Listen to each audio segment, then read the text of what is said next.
of the world, my friends. Save as many as you can.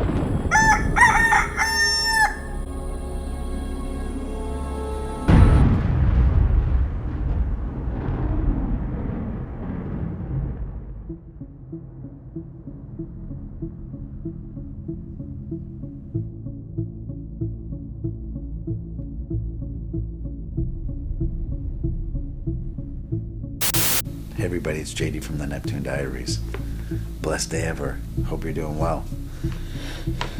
So I wanted to continue this stuff that I was doing, showing you guys what he shows me in the morning. And today is the 26th, but I'm going to go back to yesterday because I didn't get to do one yesterday. And I wanted to just touch on Psalms 122 because it's right here. Right? It just totally talks about this over and over and over again. And you may not see it. You may think that these Psalms and Proverbs are for, the Old Testament, or that they've already happened or whatever. I don't see it like that. I see it like this. So I'm going to read it to you. Psalms 122, it says, I was glad when they said to me, let us go into the house of Yahuwah. Remember, I read from the scriptures because they put the Father's name back, right? They put the names back in because it's important. Hallowed be his name. Jesus told us, Yeshua told us, hallowed be his name, right? Told us to pray that. Think about that. Hallowed be his name. Well, what is his name? Right? What is his name? What's the Father's name? I think if we can go back as far back as we can, trace it back and find it, that's what we should use. So, the people who've studied this stuff, they tell you that it's going to be, possibly Yahuwah or Yahweh or one of those. It's certainly not God or Lord, right?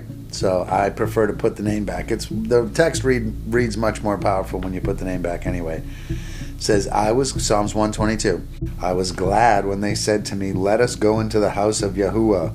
Our feet have been standing within your gates, O Jerusalem. Jerusalem is built as a city that is bound together, where the tribes have come up, the tribes of Yah, a witness to Israel. What? What did that just say? Did you see that? Where Jerusalem is built, a city that, I'm going to get to that because then that gets into today's Psalms, a city that is bound together, where the tribes have come up. Have the tribes gone up to Jerusalem yet? The tribes of Yah, a witness to Israel. A witness to Israel for what? So wait a second. The tribes have gone up, but it's a witness to Israel? Like, wait a second. People try to conflate the church with Israel, and this tells you flat out that it's a witness to Israel where the tribes have gone up. Literally, the tribes have says here, our feet have been standing within your gates, O Jerusalem. Jerusalem is built as a city that is bound together. Who builds that city? Who binds it together? Where the tribes have come up, the tribes of Yah, a witness to Israel. So do you see that? So the tribes have come up and it had a purpose. What was the purpose? As a witness to Israel. That's what the rapture is. It's a witness to Israel, right? What do you think's going to happen to Jacob when this happens, right? Jacob's in trouble for a reason because he still doesn't recognize Yeshua as the Messiah, right? A witness to Israel to give thanks to the name of Yahuwah. For there the thrones of right ruling were set. What do you think the rapture is all about? It's a judgment, right? That's when the fallen angels get cast down to earth. Doesn't Paul tell us that we're going to judge angels? Think about this. For there the thrones of right ruling were set. So imagine, the rapture pops off, or the harpazo pops off. He gathers his saints together to him. Now, what's the purpose of the gathering of the saints? What's the purpose? It's literally so that we will... listen, we're going to take over the jobs of the angels, the messengers who weren't doing their jobs. Right? This is Psalm 82. You can go back and see it. There's this council that happens that people... I disagree with many people about this. That council in Psalms 82, that hasn't happened yet. That's just after rapture. Elohim stands in the congregation of El. He judges in the midst of the Elohim. How long would you judge perversely and show partiality to the wrong? Selah. Give right ruling to the poor and fatherless. Do right to the afflicted and needy. Rescue the poor and needy. Deliver them from the hand of the wrong. They do not know, nor do they understand. They walk about in darkness. All the foundations of the earth are shaken. I said, you are Elohim, and all of you are sons of the Most High. But as men you die, and fall as one of the heads. Arise, O Elohim, judge the earth, for you shall possess all the nations. So Psalms 82, it's very important that you understand this. I want you to just think about this for a minute and think logically. Forget about everything you thought that you knew before. Forget about all the stuff that people told you they thought was true. Like, just open your mind for a second. I want you to just think. Elohim stands in the congregation of El. So there's going to be a congregation of El. Has that happened yet? He judges in the midst of the Elohim. Has that happened yet? Has there been a judgment of Elohim that the whole world will see? Has that happened yet? I don't think it has. And then he asks a question. How long would you judge perversely and show partiality to the wrong? And then it says Salah, which is really interesting, because to me, I've always thought that that was a demarcation line, if you will, like a pause, break, part one over, part two about to start. So think about it. It seems to me that there's this congregation of El, of Yehovah, or Yahuwah, right? There's this congregation of him, and it says that he judges in the midst of the Elohim, right? In the midst of the Elohim. So, wait a minute. Doesn't Paul say that we're going to judge angels, right?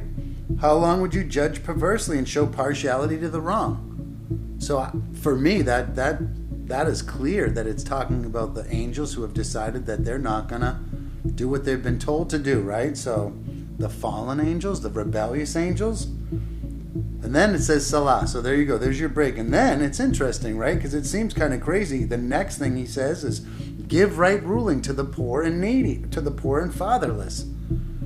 Do right to the afflicted and needy. Rescue the poor and needy. Deliver them from the hand of the wrong. So wait a minute. It's talking about how he's judging, and they're judging perversely, right? So he's seemingly he's rebuking them for judging perversely and showing partiality to the wrong, right? Then it literally says, deliver them from the hand of the wrong. So it seems to me that he's giving charge to new angels or new messengers, right? Deliver them from the hand of the wrong. They do not know, nor do they understand. They walk about in darkness. So think about that. Sun goes dark, moon goes dark, stars fall from heaven. Darkness, right? They walk about in darkness. All the foundations of the earth are shaken. So doesn't that sound like Revelation 6? There's that great earthquake. Then the sun goes dark, moon goes dark, stars fall from heaven. Right? The wrong are down here persecuting the woman. Are you seeing what I'm saying? All the foundations of the earth are shaken. I said, you are Elohim, and all of you are sons of the Most High. But as men, you die and fall as one of the heads. Doesn't that seem like Revelation 12, where Michael suddenly casts them down and like, woe to you, O earth, and because the devil comes to you, the time is short because he knows, the devil comes to you with wrath because he knows the time is short. I would say that if suddenly you are the Lucifer, the devil, and you suddenly get cast down to earth, and then you're sitting there in a skin suit, you know your time is short, right? That makes a lot of sense, doesn't it?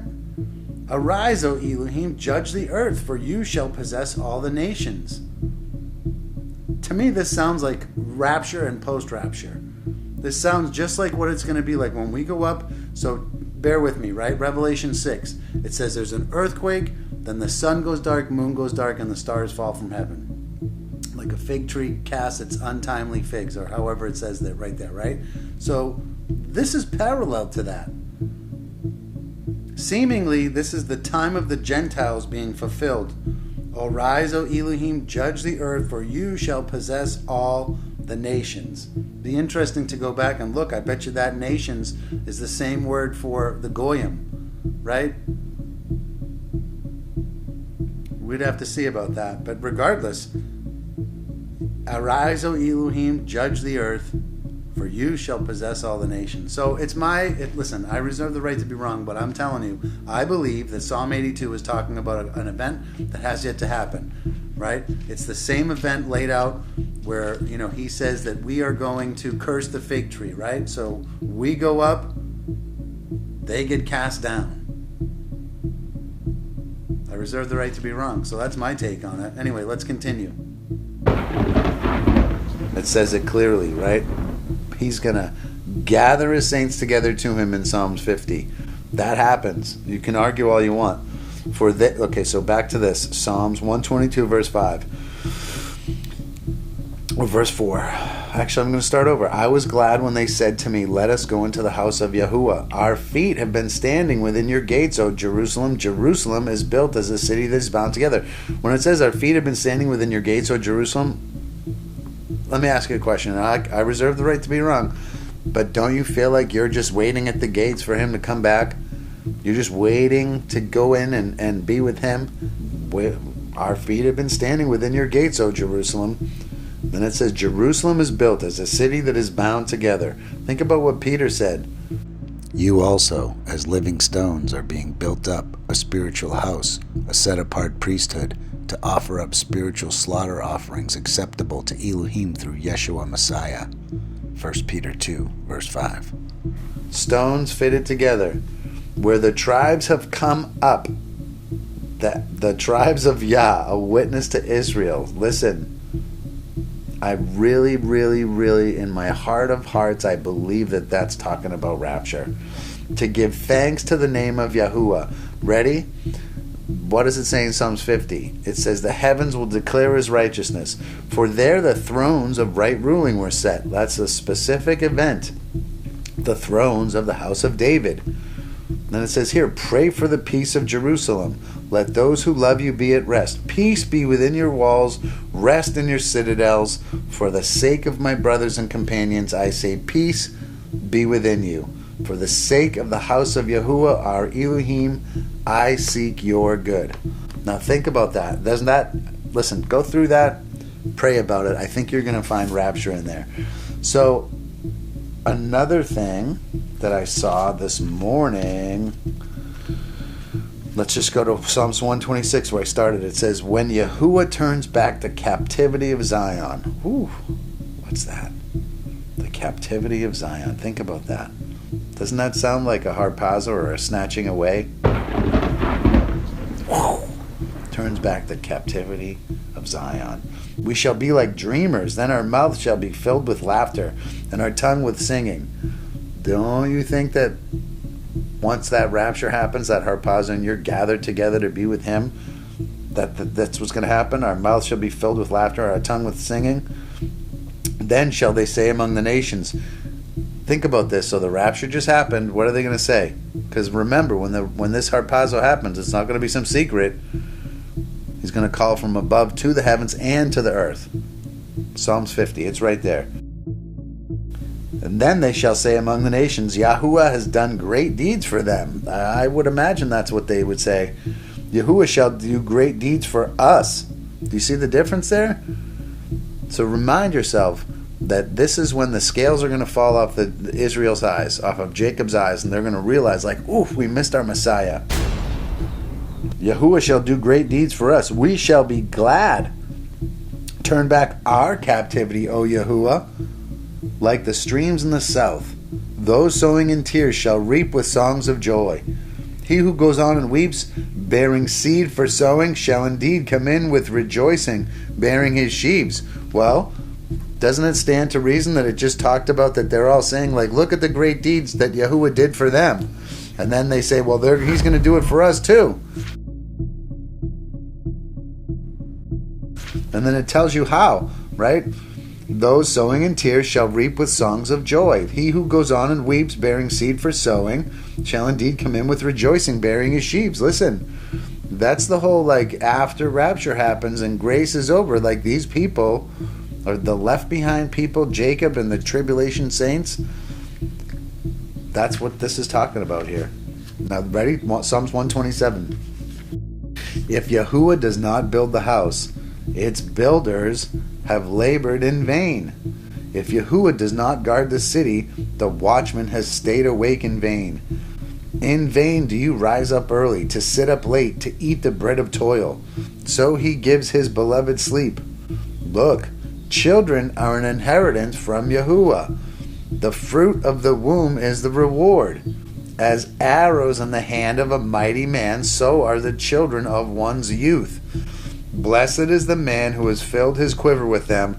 They are not ashamed when they speak with their enemies in the gate. Okay, so when I've read this so many times, I can't even tell you.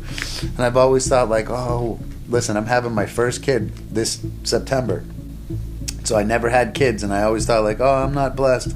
I don't have any kids, blah, blah, blah. But I can tell you this morning, I saw this in a very different way because I see patterns. And it says here, the fruit of the womb, and when I think, oh my goodness, the woman and the fruit of the womb, that's the church. So Israel, when the woman gives birth in Revelation 12, listen, Psalms 127, it's talking about that event as well, right? Because listen, when the woman gives birth and the saints are gathered to him, it's not that they get gathered to him so that we can just go like fluff around on clouds and eat grapes and watch the devastation unfold here. No. We're going to have jobs to do. Like, we're going to be put to work, right? It's harvest time. We're not going to go up there and float around on clouds. That's not how it's going to be at all. No way. But anyway, I saw this very differently. Look, children are inheritance from Yahuwah. The fruit of the womb is the reward. As arrows in the hand of a mighty man, think about the lightning shining from east to the west when it says a fire goes before him. As arrows in the hand of a mighty man. It's just going to be unbelievable. Listen, we're going to come back with jobs to do. Because the fallen angels are going to get cast down, right? Never to ever be allowed into the heavens again. There's going to be a battle, right? We're going to go through it over and over again, but there's a job for us to do, because you have to understand, once Israel starts crying out for Messiah, right, they suddenly get whisked away to safety, like Revelation 12 says. It says this woman, she gets to go into the wilderness, and there are going to be people, and I can show you time and again where it says that they're going to get whisked away to this booth. They'll be protected. Anyway, it's pretty awesome stuff, right? Pretty awesome stuff. So let's go to 128. Blessed are all who fear Yahuwah, who walk in his ways. You shall eat the labor of your hands. Be blessed, and let it be well with you. Let your wife be as a fruit-bearing vine within your house, your sons like olive plants all around your table. Look, so shall the man be blessed who fears Yahuwah. Yahuwah shall bless you out of Zion, and let you see the good of Jerusalem all the days of your life, and let you see your children's children. Peace be upon Israel. So let's put this in context, like post-rapture, post-harpazo, right? You have to understand that when the woman gives birth and that child gets caught up so that the dragon doesn't get him, right? That is right before Michael suddenly gets his host and fights and casts the dragon down once and for all. That's us. And once that happens, we're going to start to literally take part in this harvest. Like, what is that harvest all about? Right? What is that harvest all about? Who is being harvested? These are great questions. Anyway, Psalms 129. Often they have distressed me from my youth. Let Israel now say. Often they have distressed me from my youth, but they have not overcome me. The plowers plowed on my back. They made their furrows long. Now I want you to think about all flesh being corrupted in Genesis chapter 3, right? Yeah. And then Genesis chapter 6, he says in Genesis chapter 6, all flesh should become corrupted, right? I believe that's what they're talking about. The plowers plowed on my back. They made their furrows long. Yahuwah is righteous. He has cut the cords of the wrong in two. I think that when rapture happens, when this harpazo happens, there's some kind of thing that happens with our DNA. Because I believe that's a reference, those cords. They're cords, right? Our skin suit is made of cords. He has cut the cords of the wrong in two. But all those who hate Zion be put to shame and turned back. Let them be as the grass on the housetops, which withers before it grows up. That shall not fill the reaper's hand, nor the sheaves fill the binder's bosom. And those who pass by shall not say, the blessing of Yahuwah be upon you. We have blessed you in the name of Yahuwah. So read into that however you want. How I see it is this. It says, he's cut the cords of the wrong in two. Let all those who hate Zion be put to shame and turned back. Well, imagine, see, I get spoken to with these pictures. I get like these pictures in my brain. I was blind, but now I see. I get like these pictures in my brain, in my head, right? Mind pictures. And the words sort of paint a picture in my head. And it says here, so who hates Zion? That's a good question, right? Let all who hate Zion be put to shame. This is verse 5, Psalms 129, verse 5. Let all who hate Zion be put to shame and turn back. So just imagine the rapture's happening and, I don't know. Imagine you're halfway there and you get turned back. Like, what? Let all those who hate Zion be put to shame and turned back. Let them be as the grass on the housetops, which withers before it grows up, that shall not fill the reaper's hand, nor the sheaves fill the binder's bosom. I hope you don't hate Zion. I hope that you fully, truly do a study and find out what Zion really is, right? What is Zion? Is it a place? Is it Jerusalem? What is it?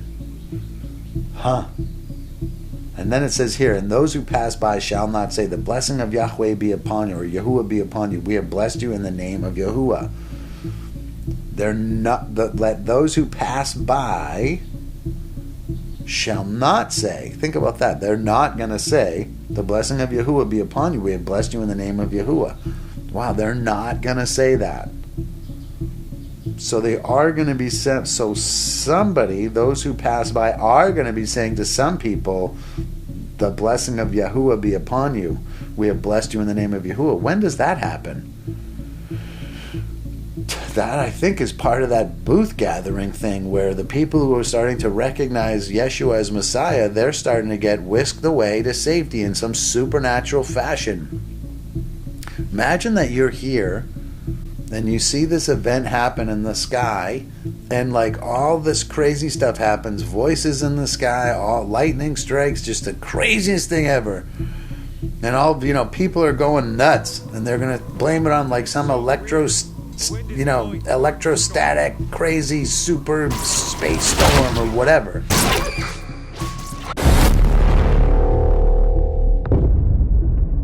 This gamma ray burst is the last thing that mankind will see before we are blown out of existence. We are essentially staring down the barrel of a gun. I could talk all day about this stuff. I could talk and I could rabbit trail all over the place and show you that there's this timeline that's going to unfold. There's a timeline that's going to unfold. It's as clear as a bell, and you can see it starting in Revelation 6. And I looked, and he opened the sixth seal and saw a great earthquake come to be, and the sun became black as sackcloth of hair, and the moon became as blood, and the stars of the heaven fell to the earth as a fig tree drops its unripe figs, being shaken by a strong wind. Watch out! Well, I think that strong wind is Psalms 129, where it says, and those who pass by shall not say, the blessing of Yahuwah be upon you. We have blessed you in the name of Yahuwah. I literally think that between those two verses, that's rapture. Because that earthquake is caused by the Father's voice calling his saints together to be with him, where he is in that moment. And it says that he's above the heavens. Gather my saints together to me. So just imagine, like the cords of this skin suit, this skin prison get cut. Your spirit gets released from your skin prison. Now think about this. If you've ever had like Holy Spirit tingles that people would call goosebumps, where you're just literally like vibrating with like, it feels like you're a Coke bottle that got shaken up, right? Then you feel like, whoa, maybe even a head buzz or whatever, but you're just like, woo, woo, woo, and you feel it. So those are goosebumps. Or for me, the Father showed me once, like, that's your spirit trying to break free of your skin prison. It's your spirit trying to break free of your skin prison. I was like, wow, think about that. So just think about what happens when you get sprung, when the cords of this skin suit are cut in two, and the bars of the prison are open, and your spirit gets released. Boo! And you go up to be with him. What? Can you imagine that? Oh my goodness. Like, right? And I honestly do believe that that is where this transition happens. We go up, judgment happens in the heavens.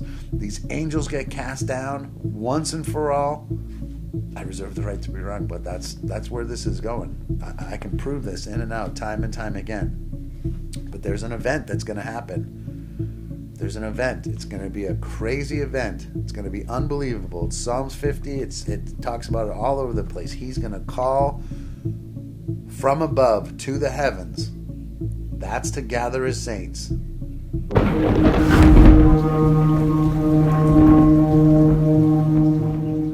Right?